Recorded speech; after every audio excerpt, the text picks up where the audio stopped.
राधे राधे मित्रों। आज रामनगर काशीपुर उत्तराखंड में बहुत ही घना कोहरा पड़ रहा है।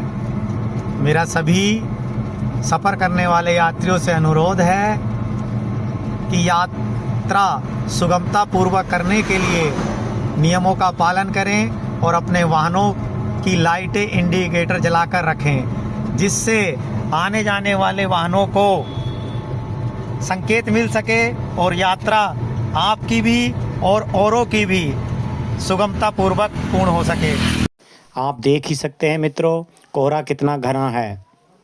और एक बात का ध्यान और रखें मित्रों कि वाहन को कम गति, न्यूनतम गति पर चलाएं, जिससे कि अपने आप को भी औरों को भी किसी परेशानी और असुविधा का सामना ना करना पड़े और दुर्घटना से बचा जा सके। राधे राधे मित्रों।